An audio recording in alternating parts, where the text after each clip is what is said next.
नमस्ते दोस्तों, मैं प्रवीण कुमार स्मार्ट योगा चैनल में आप सबका स्वागत करता हूं। आज हमारा विषय है हठ योग प्रदीपिका के अनुसार मिता आहार। तो दोस्तों, वीडियो अच्छा लगे तो लाइक शेयर सब्सक्राइब अवश्य करें। तो आइए मिता और आहार, अगर इसका मिता आहार के मीनिंग की बात की जाए तो मिता माने होता है मीठा और आहार माने होता है भोजन, यानी मीठा भोजन। मीठा भोजन कैसे? जैसे जो सात्विक भोजन होता है,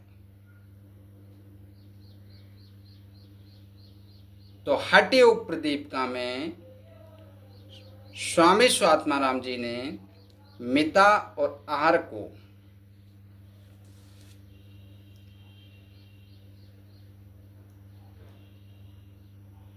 जो बताया है वह भोजन कैसा होना चाहिए, यानी मिता आहार मीठा तो है पर वो कैसा होना चाहिए, तो वह बताते हैं कि सुस्निग्ध हो, चिकना हो,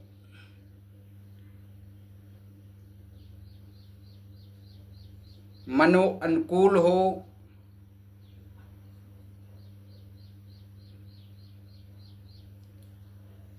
और ईश्वर को अर्पित किया हो, और 1/4 भोजन आप करेंगे तो ऐसे भोजन को मिता आहार भोजन बताया है हठ योग प्रदीपिका में स्वामी स्वात्माराम जी ने। यानी सुस्निग्ध हो, चिकना हो, मन अनुकूल हो, मीठा हो, और ईश्वर को अर्पित करके, और 1/4 जो भोजन खाया जाए या किया जाए उसे मिताहार की श्रेणी के अंतर्गत स्वामी स्वात्माराम जी ने रखा है। अब थोड़ा इसमें समझ लें कि सुस्निग्ध का मतलब होता है कि जो चिकना और सुंदर हो,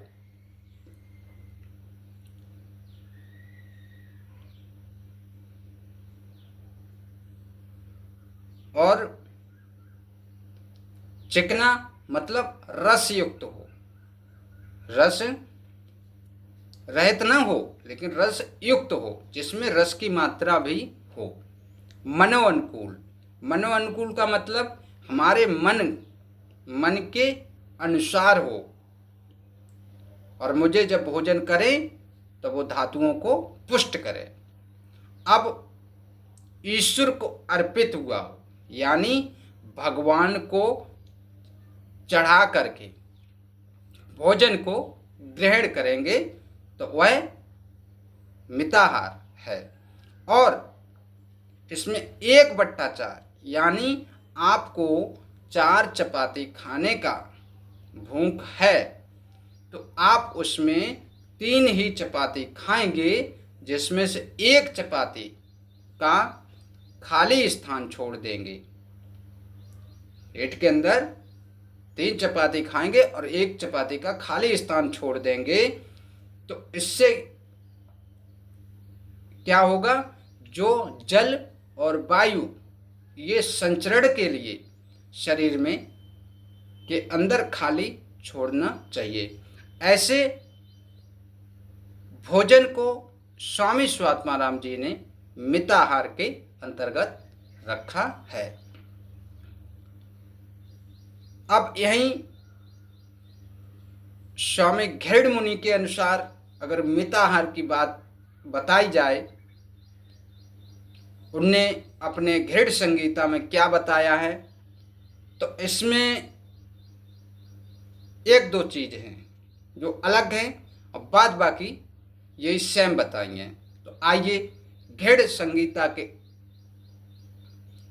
अनुसार घृण मुनि क्या बताते हैं मिताहार के बारे में। तो सो स्निग्ध हो, चिकना हो,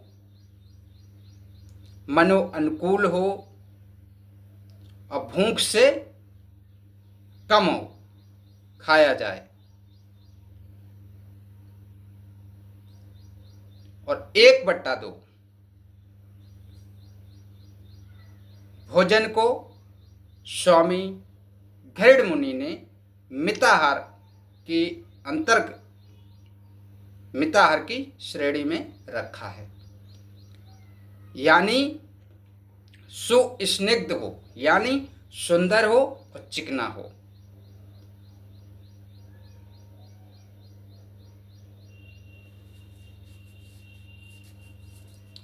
मनो अनुकूल हो, यानी मन के अनुकूल हो। जो भोजन हम करेंगे उससे हमारी धातुएं पुष्ट होती हों।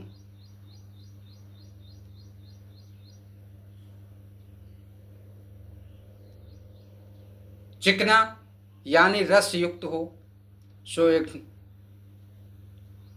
चिकना भी हो। और भूख से कम, यानी जितनी हमारी भूख है उससे कम खाया जाए, यानी 1/4, यानी आधा।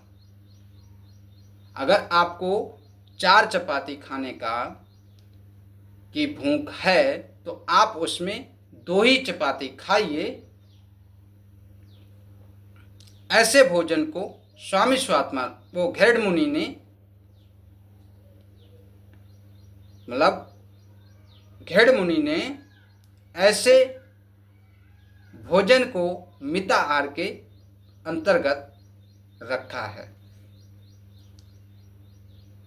अब इसमें स्वामी स्वात्माराम जी 1/4 बता रहे और यहाँ पर स्वामी घृण मुनि घृण संहिता में आधा बता रहे हैं। तो घृण मुनि जी घृण संहिता में बताते हैं कि 1/2 मतलब आधा भोजन जब आप करेंगे और तो 1 भाग मतलब आधा पेट आप अन्न से भरेंगे, भोजन करेंगे, और आधा जल के लिए और आधा वायु के लिए आप खाली स्थान जब छोड़ देते हैं, तो ऐसे भोजन को घृण मुनि ने घृण संहिता में मिताहार के बारे में रखा है। तो दोस्तों, अगर वशिष्ठ संहिता में देखा जाए, वशिष्ठ मुनि जी क्या कहते हैं, तो हमारे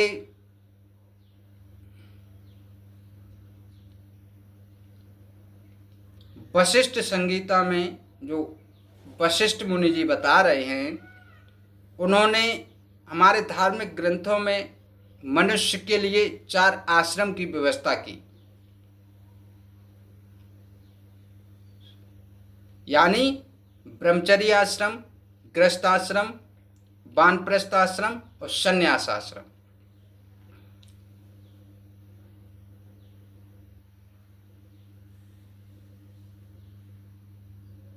तो उन्होंने भी मिताहार के बारे में बताया है। यानी जो सन्यासी है वो 32 कौर खाए, वानप्रस्थ है वो 16 कौर,